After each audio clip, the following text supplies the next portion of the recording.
Family, this is Scrapbook Boxing Museum of the Forgotten Fisticuffs series. Yesterday I did a video on Marvelous Marvin Hagler's career. And today I want to do a part two, but a little bit differently. It's going to be more of a pictorial tour on this great fighter's career. And in order for me to be successful in that, I have to include all the fighters, the major fighters that he fought. And that's Sugar Ray Leonard, Thomas the Hitman Hearns, and Roberto Duran. And I have to go through their careers as well in order to link up Marvin Hagler's career and why he was the underdog and he took a back seat to a lot of these fighters. So enjoy this tour with me right here on the Museum of the Forgotten Fisticuffs series. Now, during the course of this tour, you will be going through several scrapbooks with me in order to complete this video. Right now, we're looking at Marvelous Marvin Hagler's scrapbook. This is Marvin Hagler and Vito Antuofermo. This fight took place in 1979. It was on the undercard of Sugar Ray Leonard and Wilfredo Benitez. And as you can see here, Marvin Hagler has a headbutt with Vito Antuofermo. Now, I'm going to be scanning through these videos with you because I want to get as much information as possible out to you.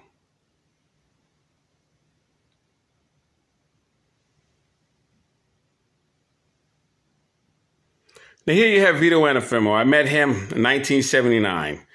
This is at Gleason's Gym. It was on 30th Street in Manhattan. And he was training for this fight with Marvelous Marvin Hagler, his title defense. And I had a lot of conversations with Vito Antuofermo. He was about 5'7". And imagine Sam Langford, who was 5'7", fought over 100 heavyweights. What he would do to a lot of the fighters during these days. Amazing. But Vito Antuofermo, he reminded me of Rocky Graziano, who was also 5'7". Now here you have Vito Antuofermo on the cover of Ring magazine. And the magazine covers meant that you made it at that time. It was a proud moment. Fighters couldn't wait to go to the newsstands and see if they were on the cover of those magazines.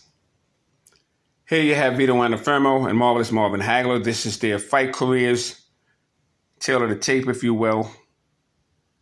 And here you have Vito Antuofermo, who has 50 bouts, 45 wins, 3 losses, 2 draws, and 19 KOs. Marvin Hagler had 55 bouts, 51 wins, 2 losses, 2 draws, with 42 knockouts. I want you to take a look at this wonderful jab, outstanding jab thrown of Marvelous Marvin Hagler from the southpaw stance. Marvin Hagler had one of the most stiff and accurate jabs in boxing history. Very underrated. Along with Sonny Liston, Sugar Ray Robinson had a beautiful jab. Sandy Sadler, Muhammad Ali, George Foreman when he made a comeback. All very powerful jabs. Larry Holmes.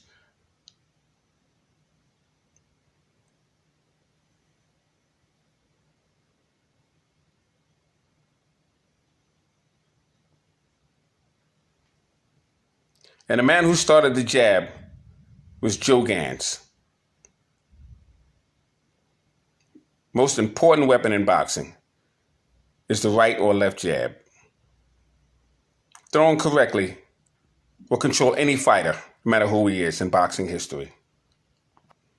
And here you have a leaping left jab thrown by Vito Antuofermo. Shane Mosley had a very good power jab. He was a different style fighter. His father made him into what was called a power boxer.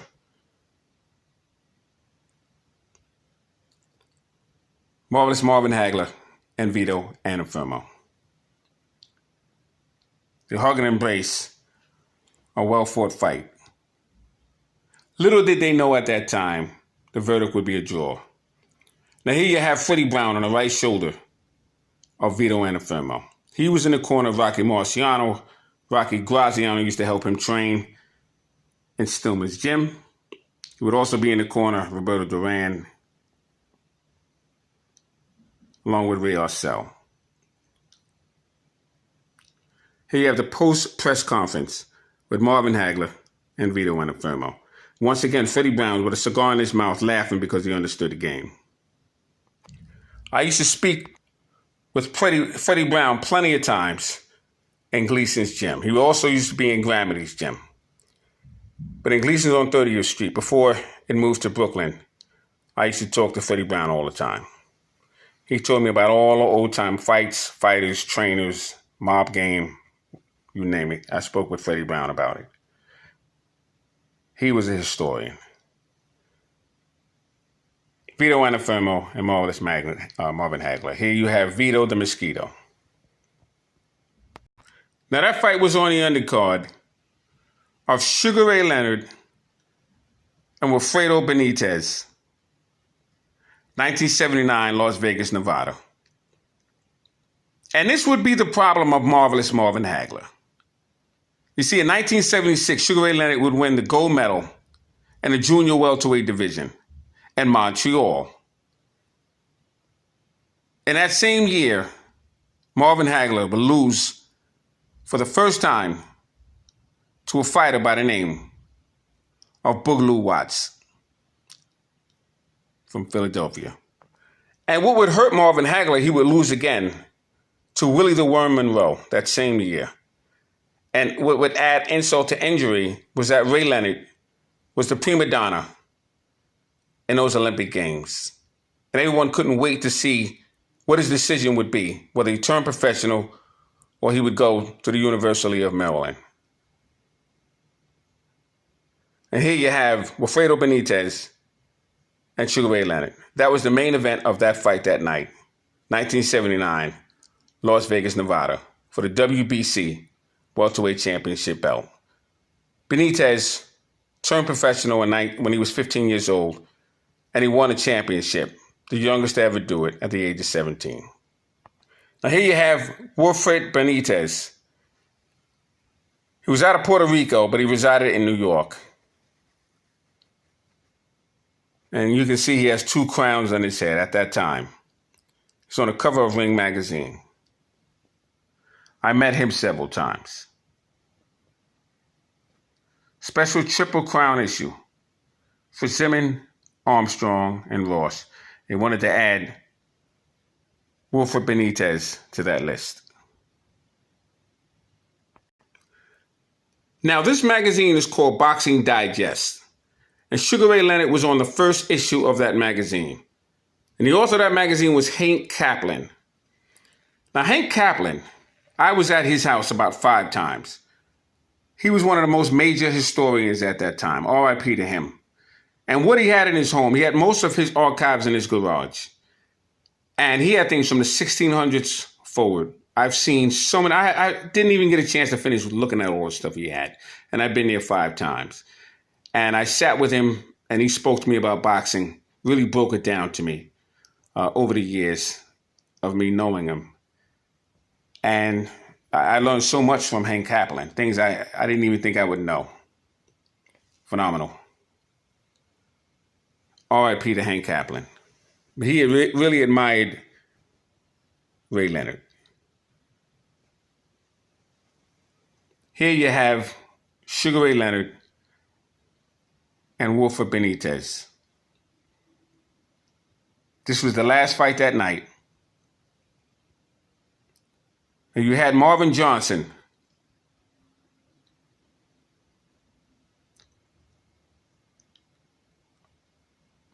Marvin Hagler, when he fought Vito Anafirmo. It was a very good card. Now, once again, you have Ray Leonard, Wilfred Benitez. Now, I'm going through books with you. This is the Ray Leonard book. So you can see Ray Leonard and Wilfred Benitez. Now, he drops Wilfred Benitez with a jab. Caught him off balance. Wilfred Benitez was one of the greatest defensive fighters in the history of boxing. Those 2 men had a score to settle. And as you can see here, Ray Leonard raises his arms in victory. As for he is the new WBC welterweight champion.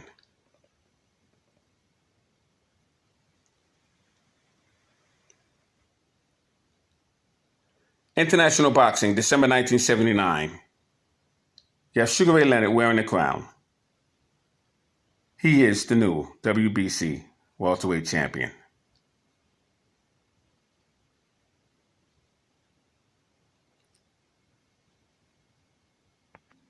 Now this opens up an opportunity for Sugar Ray Leonard to face Roberto Duran. And Sugar Ray Leonard, as you can see here, was the champion of Maryland, and Roberto Duran was the challenger of Panama. It was for the WBC welterweight championship. And Roberto Duran at that time was 71-1. The only loss he had in his career at that time was Estefan de Jesus, which he resented. He was able to, get that win back, that victory back. And Ray Leonard thought for some reason he can bully Roberto Duran because he was doing very well. He was getting a lot of knockouts.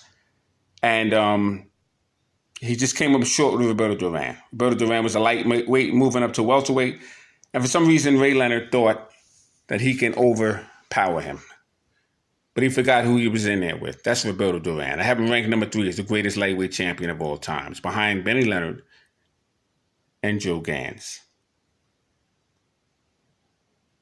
And it's amazing. I was talking to my brother Curtis Sugar Anderson, and we were talking about those lightweights and how each era had the great lightweights. You had Bo Jack and Ike Williams, Bob Montgomery. They dominated the 40s and the 50s. Sammy Aingot was in the mix. Armstrong was a lightweight champion. You had Luke Jenkins. Pernell Whitaker dominated the lightweight in his time. You also had a fighter by the name of Sugar Shane Mosley. Basically all knockouts as a lightweight. So you had your great lightweights in their eras. Benny Leonard was a phenomenal lightweight. Dominated his era. Fighters like Rocky Kansas and others. So this is Sugar Ray Leonard and Roberto Duran. They're preparing for their fight in 1980. Now the trash talking began. They really tried to promote this fight. Now at this point, Ray Leonard was the media darling. He started doing commercials. As you can see here, they had a punch. It was a soap powder. And he was advertising. It's on the cover of Ring magazine. On Boxing Today, it was another magazine at that time. You had Ray Leonard on the cover. He was on a lot of covers, and he was getting so much exposure. And this would leave Marvin Hagler and Thomas Hearns at that time out of the loop. And every time I see these magazines, shout out to my brother, Mr. Boxing Today, too. It always reminds me of Mr. Boxing Today, too. Great humanitarian. He has a great channel. Subscribe and take a look at Mr. Boxing Today, too. Show him some love.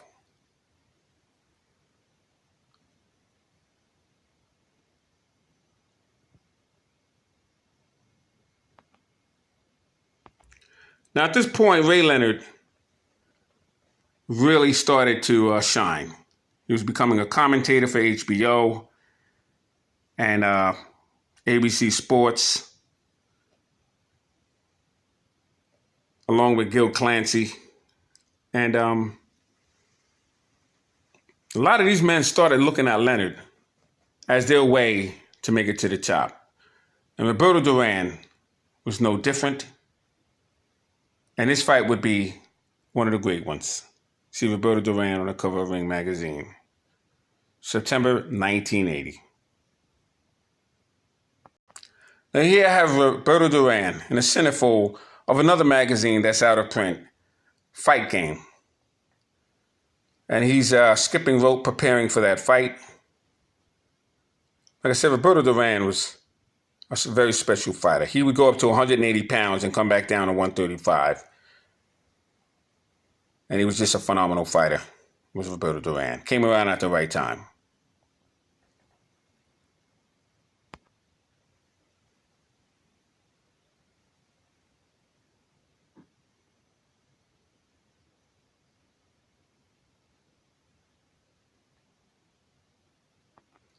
Now, during 1981, we're going to go back and forth here for a moment. You had Larry Holmes, Thomas the Hitman Hearns. Unfortunately for Marvin Hagler, he always got the shaft. He had to tie up with Alexis Arguello. number 5, number 6. And it could be 6 or 5.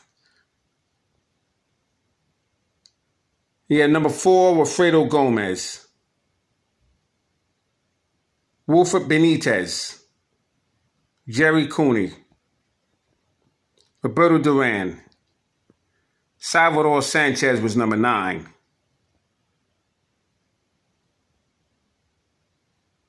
And number 1, pound for pound, they had Sugar Ray Leonard. And again, this is all designed to promote the fight with Roberto Duran and Sugar Ray Leonard.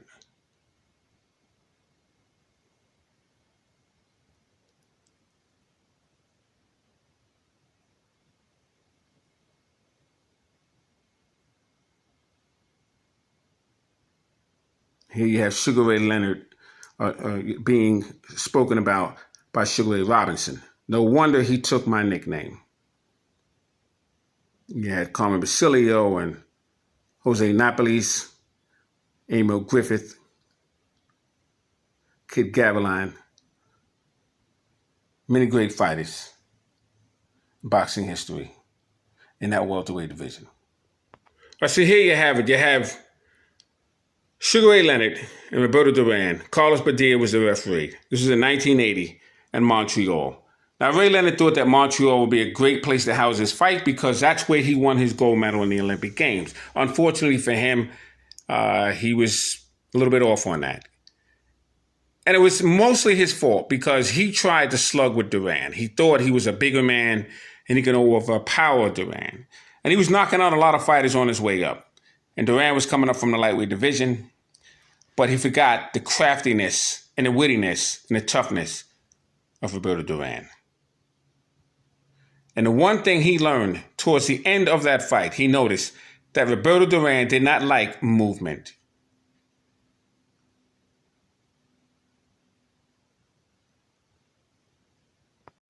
And here you have Roberto Duran as he has Ray Leonard up against the ropes.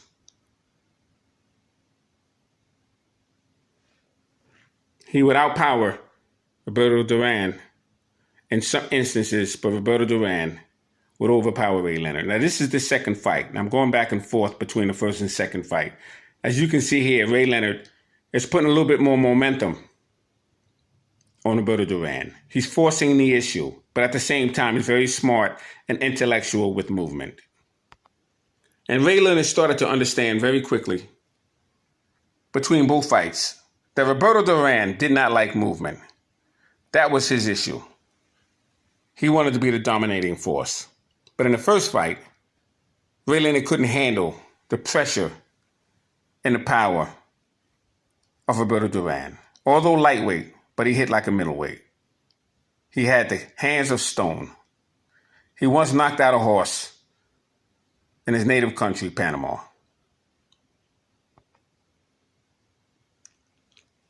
And it's just a little bio of that fight. But here, once again, Roberto Duran and Sugar Ray Leonard.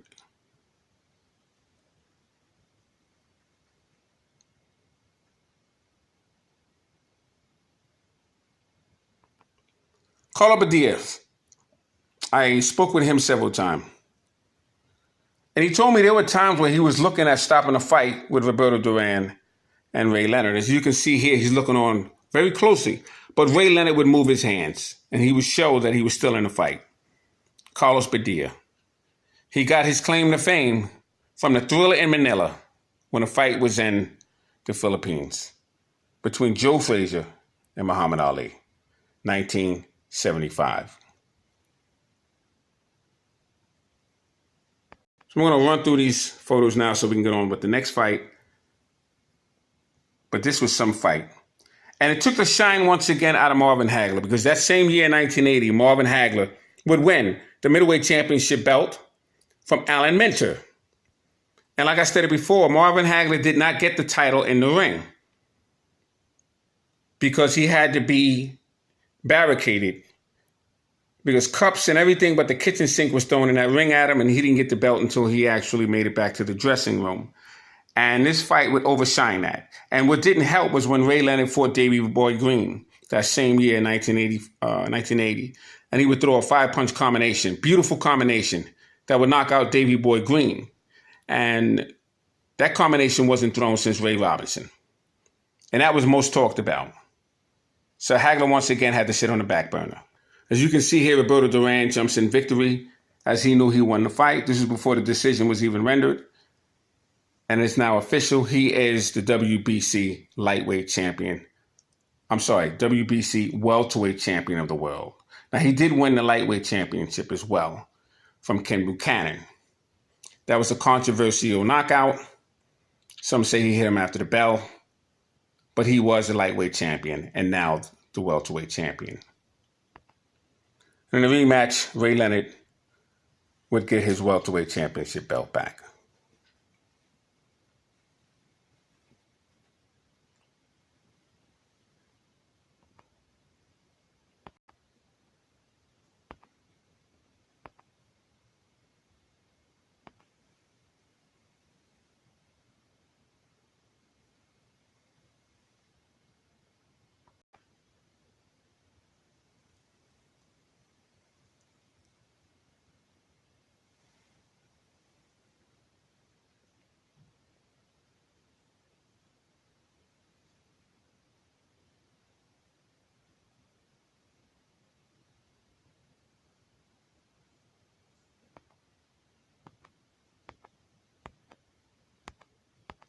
Now, the next big fight for Ray Leonard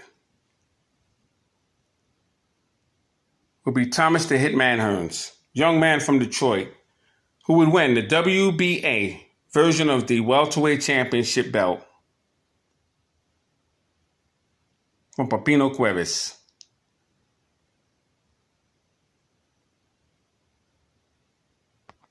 Thomas Hearns would throw one of the most wickedest right hands. And unfortunately for Pepino Cuevas, it would land on his jaw. And that WBA welterweight championship belt would fall on the waist of Thomas the Hitman Hearns. And unfortunately, like I stated in the video previous, Pepino Cuevas did not patent that dance, didn't patent the move, because he could have made a lot of money today. Because that's the kind of dance these kids are doing today. Could have named it the Pepino Shuffle. Beautiful right hand thrown by Thomas the Hitman Hearns. Once again, Boxing Digest, October 1980, Hank Kaplan, R.I.P. to him. So Thomas Hearns is now known as the Hitman. He's the Hitman of Detroit. He takes aim at Roberto Duran and Sugar Ray Leonard. In other words, Thomas Hearns wants smoke with all of these fighters. And that's what I'm accustomed to. Thomas Hearns and Sugar Ray Leonard. And this fight was talked about all over the place. And all of the brothers in my school, we were all dividing up between Sugar Ray Leonard and Thomas the Hitman Hearns. And this fight went into huge promotion. Huge promotion. It was a big deal. It was a unification bout between the WBA and the WBC. Now, Leonard had already lost his first fight to Roberto Duran. Thomas Hearns was undefeated at that time. But what Ray Leonard understood, now he turned professional in 1977, and that's another thing that upset Marvin Hagler, because Ray Leonard had earned $40,000 in his first fight. And when he fought Benitez, he earned $1 million. Benitez had $1.2 million.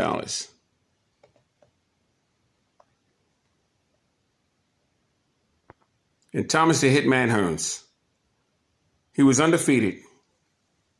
But he lost in the amateurs to Randy Shields, but as did Ray Leonard.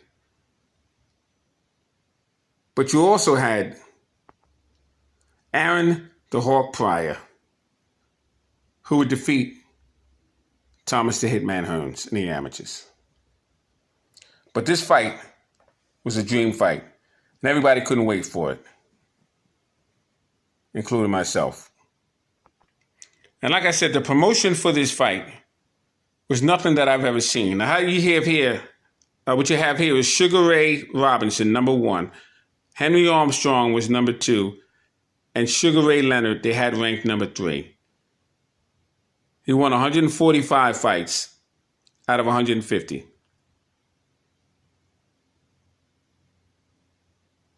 That was his amateur career. He was 32-1 as a professional at that point.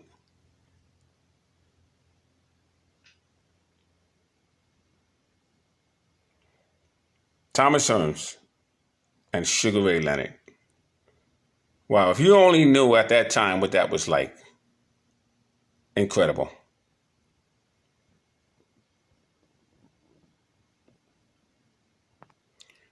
And all we ask for today is to see that same run with the fighters today.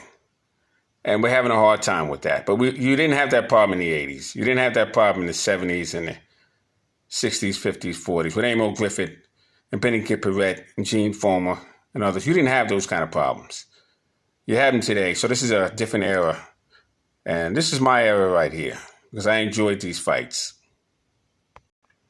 Then you have Ray Leonard. Like I said, he was a media darling. He was on all the covers of all the famous magazines at that time, KO magazines and Ring magazines. And at that time, these fighters were approachable. It's easy to get autographs. They would shake your hand. They would speak with you, spend time with you, talk to you about their personal life and what have you. It was different then. And Ray Leonard was something else. Palmer Park, Maryland. He was a WBC welterweight champion of the world. And it was a big thrill seeing these fighters. You would see them in all the shows, all the boxing shows. They would always be around, walking around, shaking hands with everyone, taking photos. No problem. No problem at all. Different time.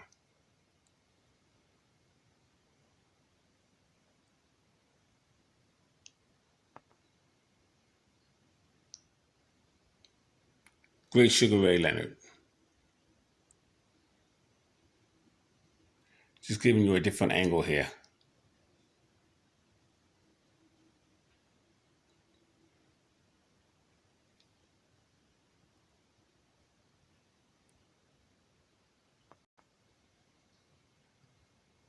Now, at this point, Leonard was the undisputed welterweight champion.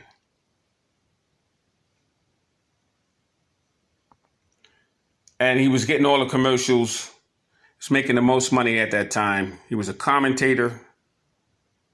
He was endorsing Franklin boxing products. And you had Tommy Hearns from Detroit, Michigan, the WBC. At this point, he was a super welterweight. But this was for the welterweight championship belt, for his WBA welterweight championship with Ray Leonard. I'm just showing you the book, how the book looks. And as you can see here, Berto Duran had to fight this monster here, Thomas Hearns. But Thomas Hearns is with Emmanuel Stewart at the Kronk Gym.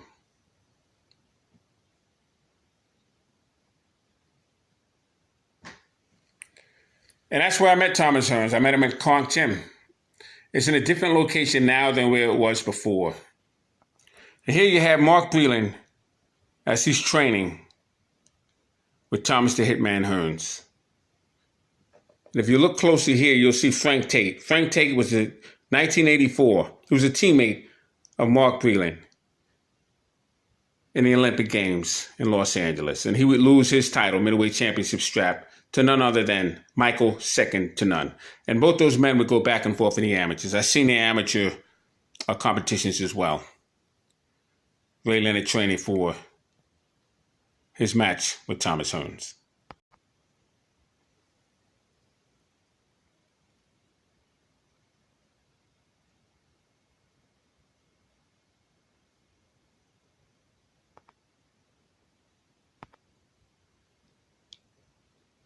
Now, according to the amount of time that I have remaining, I might have to do a part 3 to this video. And I don't want to bore you to death, but I'm going to keep on moving. Ray Leonard eventually puts Thomas Hearns through the ropes. And we'll go through this fight, because this fight was something else. It was in 1981. And like I said to you before, Marvin Hagler always had to take a back seat to these guys, because he would get a rematch with Vito Antuofermo. And he thought that might do it. He thought that the media would really give him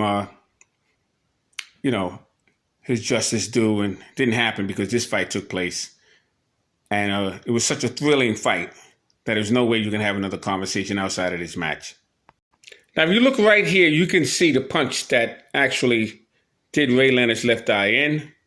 He claims it was sparring before the Thomas Hearns fight. He claims it was a sparring match. It was an elbow. He didn't want to give credit to, well, the Thomas Hearns left jab. Had it happened in sparring, he would have never taken the fight. Look at that jab by Thomas Hearns. These two men could fight. And it lived up to the hype. Because in the opening rounds, Thomas Hearns would be frustrated because at the end of the round, Ray Leonard would do a little pee-wee dance, if you will. And Thomas Hearns would shove him in the back of the head.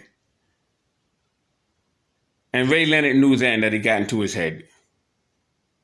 He learned that from Muhammad Ali because they had the same trainer, Angelo Dundee.